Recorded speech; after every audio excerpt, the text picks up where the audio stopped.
বন্ধুরা নমস্কার। বিষয় আত্মবিশ্বাসে ভাটা পড়লে। বন্ধুরা, এর এক কথায় উত্তর হলো, মানুষ তখন নিজের চোখ এবং কানকেও বিশ্বাস করতে পারে না। বন্ধুরা, আমি দু একটা উদাহরণ দিলে পরে হয়তো জিনিসটা আর একটু পরিষ্কার হয়ে উঠবে। এক হোমিওপ্যাথি ডাক্তারবাবুকে দেখতাম। রাত্রিবেলা উনি যখন চেম্বার বন্ধ করতেন, আমি দেখতাম উনি তালাটি লাগিয়ে কিছু দূর যাওয়ার পরে আবার ফিরে আসতেন। আবার সেই তালাটাকে নেড়ে চেড়ে টানাটানি করে পরখ করে আবার রওনা হতেন, আবার ফিরে আসতেন। প্রায় ৩-৪ দফা তিনি এটি করতেন। আর এক ভদ্রলোককে দেখেছিলাম যে ওই রিজার্ভার থেকে ৩ তলার ট্যাঙ্কে জল তোলবার জন্য উনি পাম্পটা চালিয়ে দিতেন। তারপর যখন মনে করতেন যে হ্যাঁ, জলটা উঠে গেছে, আবার পাম্পটা বন্ধ করে নিজের হাতেই উপরে উঠে আসতেন। কি মনে হতো, উপরে উঠে আবার ৩ তলায় উঠে আবার হঠাৎ করে তার স্ট্রাইক হতো এরকম, মানে পাম্পটা বন্ধ করেছে তো।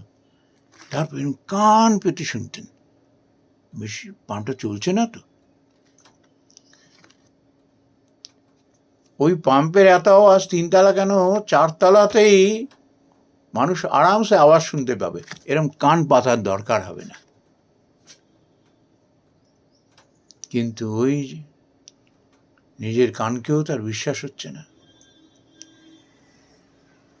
বন্ধুরা, আমরা সবাই বুঝতে পারি যে আসল কারণ হলো ভয়। ওই ডাক্তারবাবু ভাবতেন তালাটা ঠিক মতো না লাগলে তার চেম্বারে চুরি হয়ে যেতে পারে, এই ভয়ে তাকে পেয়ে বসত, আর এরকম বারবার এসে তালা পরখ করে দেখতেন। আর ওই যে ভদ্রলোক পাম্পের আওয়াজ এরকম কান পেতে শুনতেন, বন্ধ করে আসার পরেও পাম্পটা চলছে কিনা, বন্ধ করেছি কিনা, সেটা সুনিশ্চিত হবার জন্য তার ভয়টা কোথায়?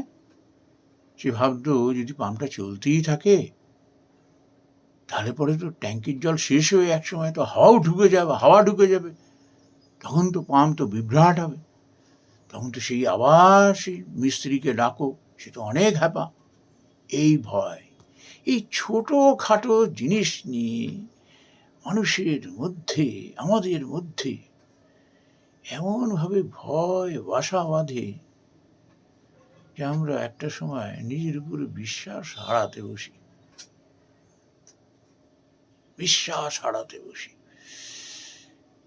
খোয়ানোর ভয়ে, ভুল ভ্রান্তির জন্য যদি কিছু খুইয়ে বসি, এই ভয়ে আমরা নিজেদের চোখ এবং কানকেও বিশ্বাস করতে ভুলে যাই। এই ছোটোখাটো বিষয়গুলি একটা সময় যে মানসিক বিকারে পরিণত হয়ে নিজের জীবন বিপর্যস্ত করে তুলবে, সেদিকে আমরা লক্ষ্য রাখি না। শুরুতেই আমরা সামাল দিতে শিখি না। একটু নিজেকে প্রস্তুত করি না এইভাবে, আরে বাবা আমি তো সাবধান মতো করেছি, ব্যাস একবার, তারপর যা হয় হবে, দেখা যাবে। আমি কত বড় বড় মানুষকে দেখেছি, বাপরে বাপ, একবার তো একবার, যখন যে কাজটা করবেন খুব মন দিয়ে, ভীষণ কনসেন্ট্রেটেড, ব্যাস তারপর আর পিছন ফিরে তাকান না, যা হবে দেখা যাবে। নিজের উপরে যেই মুহূর্তে বিশ্বাস চলে যাবে, সে মানুষটা শেষ, তখন তার এফিসিয়েন্সি নষ্ট হয়ে যাবে, পাগলামির পর্যায়ে পড়ে যাবে। আর এক ভদ্রলোককে এরকম দেখতাম, ক্লাস শেষে যখন ফিরে যেতেন, ফেরার মুহূর্তে নিজের পকেটটা, ওই টেবিলটা, সব জায়গায় নিচে এরম করে তাকিয়ে দেখতেন, কিছু ফেলে যাননি তো। সেটিকে আবার সুনিশ্চিত করতে কোনো ছাত্রকে বলতো, দেখ তো কিছু পড়ে ঠরে আছে, কিছু পড়ে নেই তো। এরম করতে করতে পকেটে হাত দিতে দিতে বেরাতে বেরাতে আবার পিছন ফিরে দেখতেন। বন্ধুরা, আমরা অনেক সময় ছোটোখাটো জিনিসকে না এইভাবে, ওই যে বলে না যে খুঁচিয়ে ঘা করা, আমরা ছোটোখাটো বিষয়কে এইভাবে আমল না দিয়ে একটা সময় এমন পর্যায়ে তাকে তুলে দিই যে তখন বাধ্য হয়ে আমাদের মানসিক চিকিৎসার প্রয়োজন হয়ে পড়ে। নিজের বুদ্ধি, নিজের বিদ্যা সব নষ্ট হয়ে যায়। যার আত্মবিশ্বাস নেই তার কি দাম আছে?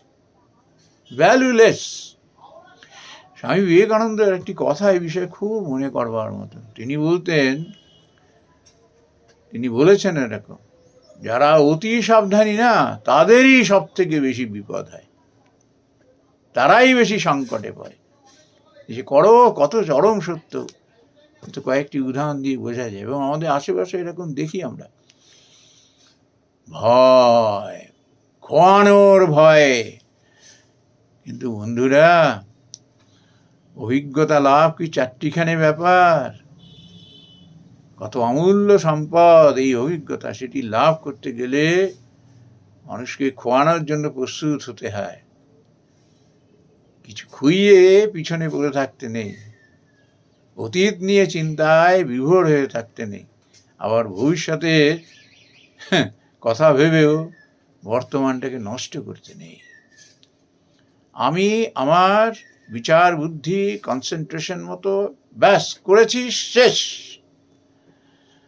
বিচারপতিদের রায় লিখে দিয়েছি, কলম ভেঙে দিলাম, ঠিক এরকম। Decision is decision. আর পেছন ফিরে তাকাবো না। দেখেছি, করেছি, ব্যাস শেষ ওইখানেই। আর পিছন ফিরে তাকানো নেই, আর ভবিষ্যৎ নিয়েও ভাবা নেই, ব্যাস। এইভাবে যারা নিজের জীবনকে তৈরি করতে পারেন সেই মানুষ না তরতর করে সাফল্যের উপরে পৌঁছে যান। তার কারণ কি? আত্মবিশ্বাস তার বুদ্ধিকে শানিত করে, তার সাহসকে, তার বীরত্বকে, নির্ভীকতাকে আরো বাড়িয়ে দেয়। সেই মানুষ একটা সময় নিজের সংসার, সমাজ এবং দেশের সম্পদে পরিণত হয়। নমস্কার বন্ধুরা।